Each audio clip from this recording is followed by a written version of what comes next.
Ah, you are finally awake. I had begun to wonder if you had moved on.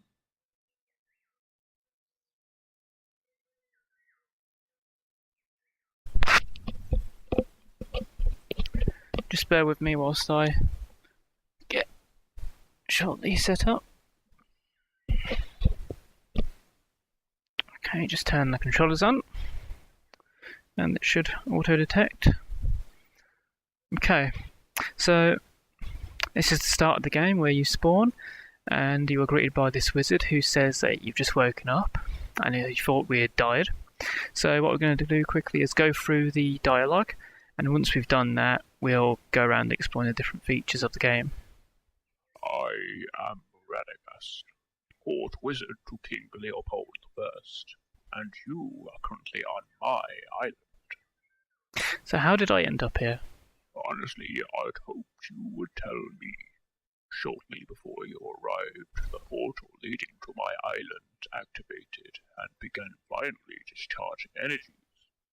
Then you emerged on the brink of death, followed by 3 pursuers.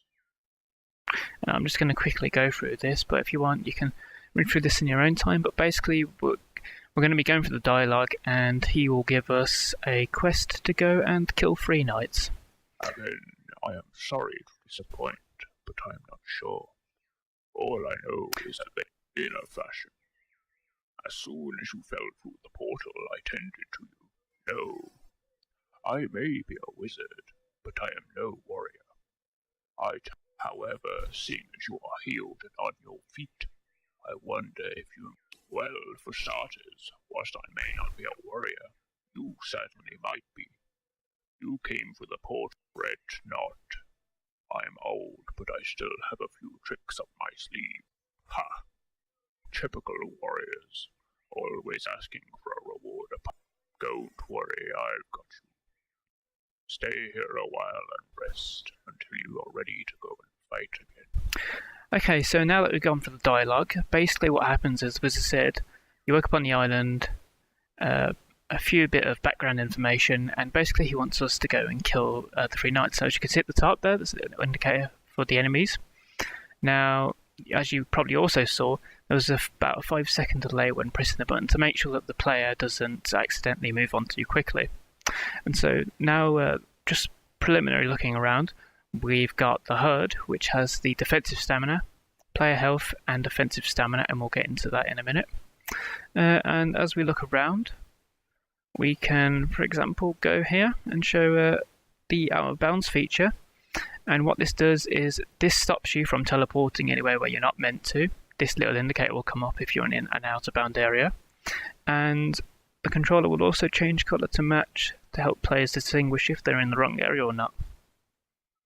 So going around, and I'm sorry if the FPS drops or weird things like this happen, but that's basically because the detection isn't working properly on the lighthouses. So this is the tutorial area. You can read through these if you need a bit of help as a player, or you can click each of these buttons for the audio readout of these, but I won't be reading these out in this demo. So now what we can do is we can go and pick up our weapons and attempt to go and kill some knights.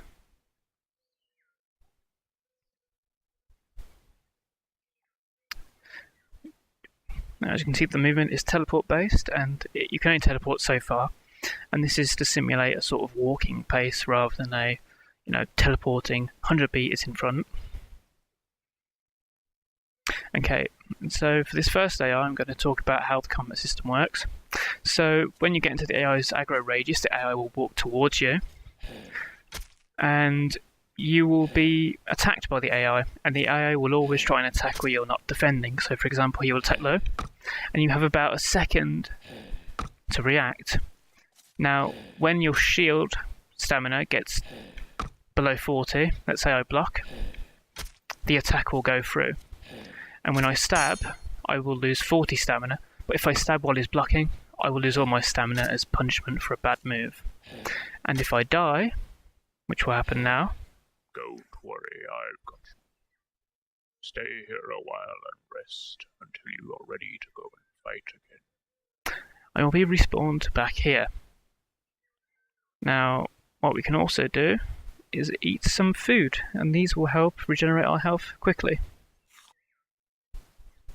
So now we can get back into the action, kill the remaining enemies, and hopefully get to the end of the level without dying too much. Now, there is no permadeath in this game, and this was a deliberate design choice because it wouldn't be fun if you had to keep killing the knights over and over again. So we're going to kill this knight. You have to be careful not to attack too much, otherwise you might be caught. And I've lost tracking. There we go, tracking's back. Sorry about that.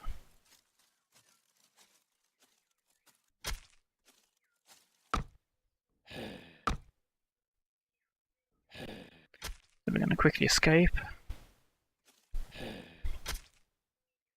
There isn't going to be too much health, but I'm going to wait for him to come back again. Oh.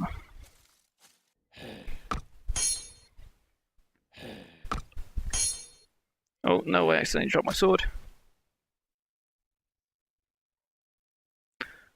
Sorry about the tracking.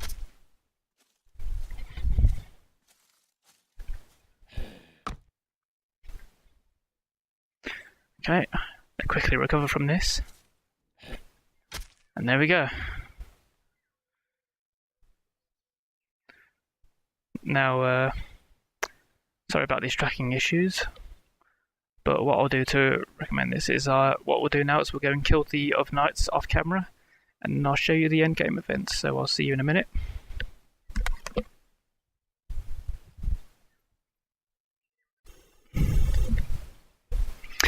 Okay, so we are now resuming just after I had killed the second knight and I've damaged the third knight, so let's hope there are no more tracking issues, and we're going to continue. Okay, yeah, blocked.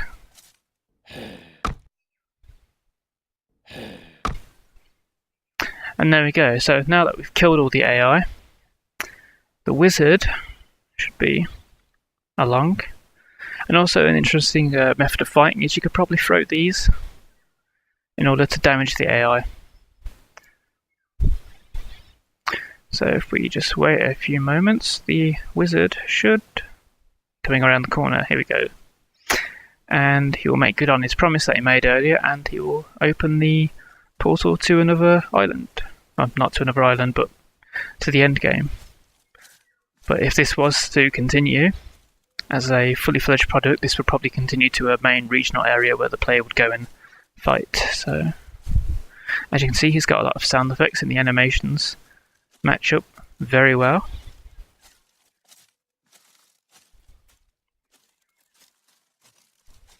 You may also be wondering why there aren't a lot of trees and such around, and this was to make sure that performance stayed high, because the HTC requires... You have killed all the knights. I shall open the portal again so that you may return home. When ready, simply enter the portal, and you will be on your way. Good luck, friend. Okay, and that's the end game dialogue. As I was saying, the HTC Vive requires 90 FPS, and so reducing the amount of objects in the scene was there to ensure that, whilst making it look filled, that the frame rate stayed high, despite the tracking issues. So now what we can do is we can enter the portal. Congratulations, and finish the game. It would be most appreciated if you could take 5 to 10 minutes of your time to complete the questionnaire linked to this game. Thank you. This game was developed by Scott Wells Richardson. And that was the end game dialogue, just asking people who played the game to go and fill out a questionnaire. And as you can see, just at the top, just before the game ended, we had the enemies killed quest dialogue system. And so that's it. So thank you very much for watching, and I hope you enjoyed it.